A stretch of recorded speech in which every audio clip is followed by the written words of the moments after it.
con todos los problemas de los desastres naturales que vienen ocurriendo aquí en todo el Perú, lamentablemente, bueno, se vuelve a vislumbrar una vez más la improvisación del Estado en general, que pese a su carácter unitario, pareciera que nunca se aprende la lección y bueno, pues siempre viene ocurriendo lo mismo, ya desde hace, bueno, históricamente siempre ha ocurrido estos problemas en el Perú, pero bueno, la falta de planificación hace ver de que, bueno, pagar las consecuencias con vidas humanas, se destruyen infraestructura que es muy necesaria para el desarrollo.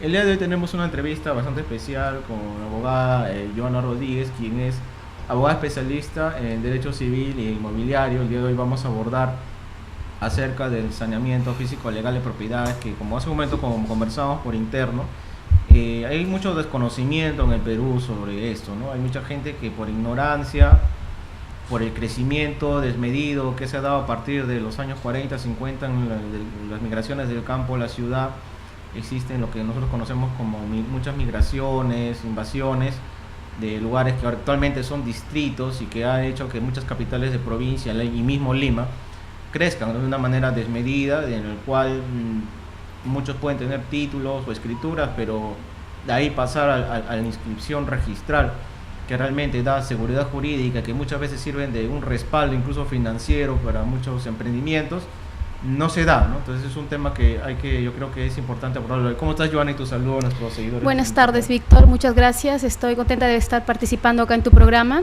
para poder aportar este tema muy importante en nuestra sociedad. Bueno, coméntanos acerca de qué es el saneamiento físico legal, ¿no? Y bueno, los requisitos, cuál es el trámite, el procedimiento, ¿no? El tema que quiero presentar y aportar es el saneamiento físico legal de propiedades, en mención a la ley 27157, que es la ley de regularización de edificaciones, y el que señala el procedimiento de la declaración de fábrica, y también que compete también el régimen de propiedad horizontal y propiedad exclusiva, en mención también a la ampliación de la ley 308/30, que es la ley que modifica en sí la ley primigenia 27157, que nos va a ayudar a poder regularizar una propiedad que no se encuentra formalizada la construcción y reconocida física y legalmente en registros públicos. Entonces, para ser un poco más concreto, estamos hablando que el saneamiento en sí es un conjunto de actos que nos van a orientar no solo en sí de poder regularizar y formalizar la propiedad, sino también netamente los documentos, ¿no? Y luego que es el objeto, que básicamente es regularizar la edificación ante registros públicos. Bien, efectivamente, ¿podrías indicarnos cuál es la base legal y el procedimiento que hay que seguir? Porque estamos comentando en ese momento, ¿no? Porque antes de 2016, aquellas construcciones, después de 2016, sí, digamos, hay distinciones para que uno pueda inscribir su propiedad en los registros públicos, ¿no? Sí, vemos muy cotidianamente en este tema que hay muchas personas que desconocen cómo poder regularizar su propiedad, una edificación que quizás no lo han tomado en cuenta en contratar o de repente pedir un permiso en la licencia de construcción ante la municipalidad. Y muchas veces cometemos el error de que un maestro de obra edifique o diseñe tu estructura, y a veces se cansan del trámite de los 6 meses de espera de una licencia, del permiso de la licencia, y las construcciones están prácticamente informales, sin un permiso. Entonces, las personas que quieren regularizar esa edificación, previamente hay que cumplir una serie de presupuestos y requisitos para que el trámite sea viable. Primero debemos identificar el objeto en el que se pretende regularizar la propiedad. En este caso tenemos que ver el derecho de propiedad que compete, poder tener legitimidad de poder regularizar. Tiene que estar debidamente inscrito en los registros públicos. Muchas personas no tienen este documento, que es el título de propiedad. Entonces, para ello, previamente se le tiene que dar una salida para concatenar al título de propiedad y proceder al procedimiento. Hablamos del procedimiento en sí, es como usted me preguntó, Víctor, los permisos de los plazos. La ley 27157 permitía, antes de la modificación, que las personas aquellas que tengan la construcción hasta el 20 de julio de 1999 puedan adecuarse en este trámite. Pero ahora con la mayor, hay muchas propiedades que no están regularizadas, han ampliado la ley, han modificado la ley en el extremo de su artículo 3, que es ampliar la fecha para poder acceder a este trámite, que es hasta el 26 de diciembre del 2018. Aquellas personas que han construido hasta 1999 y posterior han hecho modificaciones, remodelaciones y iban a pensar que van a poder regularizar con la municipalidad, pueden adecuarse a esta ley hasta el 26 de diciembre del 2016. Hasta ahí nada más. Es el procedimiento de regularizar una propiedad que no estaba debidamente inscrita en registros públicos en su oportunidad. Bien, entonces hay una distinción en cuanto a las fechas, digamos, el procedimiento que se debe seguir en tanto, digamos, la oportunidad en el tiempo, ¿no? Pero que primero era hasta el 99, debe ser, claro, hasta el 20 de julio de 2016 ahora hasta el 2016. Permite, ¿no? Y por ejemplo, una persona que vive en Villa El Salvador, en San Juan de Lurigancho, en Comas, que no tiene inscrito, ¿qué papeles necesita para poder inscribir en el registro público? Es una pregunta muy importante porque hay que tener en alerta, y es nuestra colaboración, esta conversación, que es importante tener siempre presente que deben tener el título inscrito en registros públicos. Hay muchas personas que tienen solo posesión, muchas personas que no tienen regular el título. Entonces, para ello hay una serie de actividades que se tiene que realizar para poder encuadrar cuál es el derecho de propiedad que me corresponde o que solamente tiene un derecho de posesión. Para ello, y en vista de los documentos y una revisión de antecedentes registrales, notariales, municipales, podemos identificar en cada persona cuál es su situación jurídica para poder encuadrar. Pero la norma netamente de regularización para este caso es que esté inscrito en registros públicos, pero eso no quiere decir que no va a ser viable a una persona que sí quizás tenga el derecho, pero falta formalizarlo. Y para eso es el saneamiento legal de la propiedad. Claro, efectivamente. Entonces, en resumen, entre los documentos que se requerirían es es una de las formas, es la que tú mencionas, ¿no? Pero también hay otras formas para poder formalizar una propiedad, por ejemplo, con la prescripción adquisitiva, claro, el título supletorio, ¿no? Que también son otras formas, la vía COFOPRI, aunque creo que últimamente ya no está, ¿no?, realizando un saneamiento. Lo que pasa es que eso es una ley especial, lo que es la ley de bienes nacionales, para poder adjudicar y regularizar propiedad informal. Entonces, como las propiedades informales no tienen límites y linderos, entonces está prohibido proceder a una regularización de esta índole que solo abarca la ley 27157 y en su modificatoria. Tiene que ser una propiedad privada, debidamente identificada, con límites y linderos. Si no tiene límites y linderos, que es el presupuesto que vamos a pasar posterior a explicar la tramitación y los requisitos, no va a poder, ¿no? Es otra vía el regularizar una propiedad informal. Para uno poder regularizar el tema del perímetro, linderos, uno tiene que recurrir necesariamente a un arquitecto o un ingeniero, ¿no?, para poder que te elaboren una memoria descriptiva, ¿no? Sí. Efectivamente, este tipo de regularización es un trabajo en conjunto, es un trabajo que merita de arquitectos, de ingenieros, de abogados, entre otros, para poder organizar el presupuesto del trámite, que empieza, ¿no?, de la siguiente manera. Netamente la parte técnica, el ingeniero va a hacer su inspección de campo y ahí va a hacer los planos de ubicación, los planos de distribución, y también va a poder hacer la memoria descriptiva para poder identificar, pero ello contrarrestado con la copia literal, donde te determina el área donde va a declarar la edificación que lo está viendo, ¿no? Para ello el ingeniero va a poner en observaciones. O sea, te refieres a la partida matriz, ¿no? La partida que nace, claro, nace el derecho. Es el lugar, ¿no? Claro, generalmente a veces todos han sido ex haciendas, ex fundos, que se han ido urbanizando, ¿no? A raíz de distintas ordenanzas de Lima Metropolitana, para Claro. vernos hablar del caso de Lima, que han ido parcelándose, dividiéndose, ¿no? Donde se ve el nacimiento de las llamadas urbanizaciones, ¿no? Claro, el presupuesto es básicamente que sea independizado el área. El área tiene que tener una singularización, una identificación donde tenga área de linderos para poder determinar dónde es que ha construido informalmente. Si estaríamos frente a una proporción de terreno, en un terreno de mayor extensión, donde se le delimita con acciones y derechos que solamente no puede identificarlo, no va a poder proceder a una regularización pese a que tenga su casa. Porque hay muchos, como usted dice, que yo estoy en urbanizaciones, pero muchas de ellas, esas urbanizaciones no tienen el desarrollo urbano, o sea, no tiene la habilitación, no tiene la habilitación urbana, y por lo tanto entorpece el conllevar esta formalidad.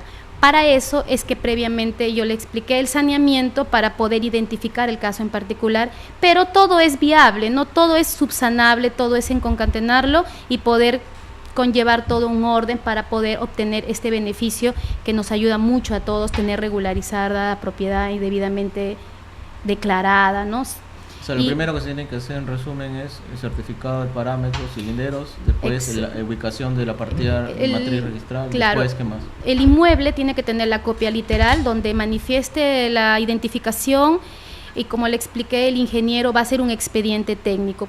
Una vez que tenga el expediente técnico, va a ir a registros públicos y va a llenar un formulario adjuntando los planos, el informe técnico, donde va a colocar las observaciones, quizás que de repente no ha cumplido un área mínima del retiro, o de repente no está complementado las normas complementarias de edificación, que se ha pasado más de lo permitido que las ordenanzas municipales o la ley pertinente ordena.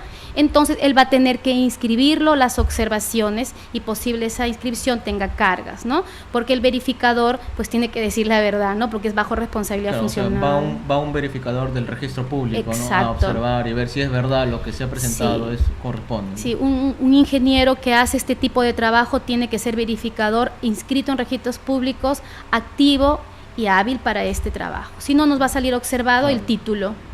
Sí, efectivamente. Y después de ese informe que levanta el ingeniero, se tiene que pagar unos costos. ¿Aproximadamente cuánto es? Sí, por ejemplo, si una vez que llene el FOR verde, que es prácticamente gratuito en los registros públicos, se paga una preliquidación. Ingresa primero a calificación tu declaratoria de fábrica. Ahí en las ventanillas de orientación te van a sellar y te van a poner un porcentaje que a veces mínimo ingresa con 160 soles, y posterior va subsanando, ¿no? Ingresan estos planos, hacer un hincapié que ingresan los planos obviamente legalizados por el notario, ¿no? Y posterior a ello le van a dar un título y pueden verificarlo en el sistema, y va a ir viendo el avance. Así hasta su inscripción. Y el trámite es más o menos en 30 días, ¿sabes? Sí, más o menos 30 días. Con prórroga de subsanable, mientras no sea una tacha, ese efecto observación de esquela subsanable, donde van a ir armando las subsanaciones concatenadas de acuerdo al pedido, ¿no? ¿Qué errores comunes ocurren cuando uno quiere regularizar un inmueble? Mayormente, normalmente el registrador, ¿por qué tiende a observar, ¿no? O meter sus esquelas de observaciones? A veces por el detalle de la área, mayormente por los presupuestos que no generen cargas, mayormente es eso, ¿no? A veces te piden una serie de requisitos que la municipalidad te puede extender para que eso que usted ha declarado sea coherente y veraz con lo que estoy diciendo, ¿no? Mayormente partes técnicas, porque documentalmente no van a pedir nada porque solamente es legal, prácticamente es un tema físico que netamente el ingeniero levantará observaciones técnicas de ingeniería. Estos certificados de parámetros o planos, informes, se obtienen en la municipalidad, ¿cierto? ¿No? Ese es trabajo, del ingeniero o arquitecto que uno contrate. Dentro de su informe tiene que una parte aparte del informe que levanta, tiene que adjuntar estos documentos que se recaban de la municipalidad, ¿es correcto? No, es así. El trámite que permite esta ley es netamente directo con planos legalizados en notaría, y luego va al conducto notarial. El ingeniero arma los planos, los hace firmar a las partes la memoria descriptiva, que es el resumen del plano, y lo legaliza a las firmas de las partes. Luego ingresa ese expediente con unos formularios que son gratuitos, que es el informe técnico, que te dan unos formularios y prácticamente va a resumir todo lo que dice los planos, ingresa calificación hasta su debida inscripción. ¿Los costos notariales aproximadamente cuántos son legalizaciones de firmas, un promedio, si son 2 partes, entre el plano 170 soles, ¿no? Más o menos las legalizaciones. Bien, bueno, es importante lo que nos acabas de mencionar, ¿no? Entonces, bajo esa norma y reglamento que tú acabas de mencionar, que ha tenido modificaciones en cuanto a la forma en cómo podemos regularizar un inmueble, definitivamente tenemos el hecho de que se vea el aspecto técnico de la memoria descriptiva, los certificados, la copia literal de los antecedentes del inmueble, los pagos correspondientes, y en 30 días hábiles uno podría regularizar, ¿no? ¿Y con qué finalidad, más allá de lo que hemos abordado, tú piensas que es necesario hacer eso? ¿Por qué tú crees que hay mucho abandono respecto al tema del saneamiento legal? ¿Por qué hay tantos problemas siempre? Porque uno cuando va a heredar siempre tiene abuelos o padres descuidados que nunca han independizado, nunca han registrado, digamos, y ahí vienen los problemas con la familia, ¿no? Y todo eso, ¿no? Y también incluso cuando uno quiere, digamos, impulsar una iniciativa privada, un emprendimiento, tú sabes que los bancos piden siempre hipoteca, todo regular, entonces no se puede. Entonces, ¿qué nos puedes decir acerca de eso? Los beneficios son múltiples. En realidad estamos en un mundo competitivo de las transacciones comerciales inmobiliarias. Es un factor número 1 que facilita y genera mayor valorización al inmueble y debidas unidades inmobiliarias que han logrado independizarse. El siguiente beneficio también es de que aumenta el valor de la propiedad en sí, y también sirve como para dar garantía a entidades financieras, porque va a tener la identificación que permite la ley generar una hipoteca y una tasación para efectos de una viabilidad de préstamo. Consecuentemente, también tenemos que ingresa el factor económico como un activo, ¿no? Empresas, tantas cosas, y lo más importante es que tiene el dominio del título, que es prácticamente la base para poder tener accesoriamente determinada legitimidad sin problema. Y es ahí donde usted me dice que también ayuda a solucionar problemas, efectivamente, porque muchas personas por desconocimiento más y porque realmente no se ha impartido mucha cultura registral, es muy poco que también es nuevo, que hay alerta registral, que hay capacitaciones. Entonces la gente como que no ha tenido tanto conocimiento como ahora, ¿no? Quizás somos aportes a lo que realmente sí hay orientación en los registros públicos, pero hay que encaminarnos acorde a lo que un profesional pueda darte guiado para que venga la viabilidad. Entonces esto también ayuda cuando, por ejemplo, hay división y partición, como usted dice, y no sabe, un ejemplo es que la propiedad fallecen los primigenios propietarios, que son una sociedad conyugal, y existe hijos. Entonces, de una casa, entonces la alternativa legal es que lo independicen y puedan darle el dominio de derecho que corresponde según las unidades inmobiliarias. Entonces, ayuda el orden, ¿no? Esa también es otra ventaja. Y otros beneficios de derechos reales que te puede permitir el tenerlo regularizado tu propiedad de esa manera. Sí, bueno, gracias, Joana. En verdad es importante lo que nos acabas de mencionar, de los requisitos y bueno, todo el trámite de un tema que realmente parece tan simple, pero en verdad, si es que uno hace una estadística, es preocupante, ¿no? Que en el Perú, frente a tanta fraude procesal, digamos, construcción informal que ha habido y el crecimiento desmedido de nuestras ciudades, en donde acá en Lima, en cerros, tenemos construcciones que hablan incluso de los huaicos, las quebradas que están abriendo en la parte de la Sierra del Perú, donde hay gente que vive, no sé cómo, pero bueno, y bueno, es un tema de responsabilidad entre el gobierno local, ¿no? Efectivamente, que les deja vivir ahí, y también, bueno, el registro público siempre lo veo que es una entidad interesante, trabaja de manera eficiente, pero muy pasivo, ¿no? Como que deja que el problema lo resuelvan los usuarios, pero nunca se ha visto el registro público ir a decir registren, ¿no? O sea, uno tiene que ir al registro público, pero sería, digamos, interesante de que alguna vez el registro público emprenda una campaña y ellos vayan al lugar y decir, oye, ¿sabes qué? Registra tu propiedad, ¿no? Así es muy importante esa acotación que está haciendo, es muy importante que se haga un llamado también a las autoridades, ¿no? Para este proyecto de información. Bueno, Joana, yo te quiero agradecer y será hasta un próximo programa. Muchas gracias también. Buenas tardes.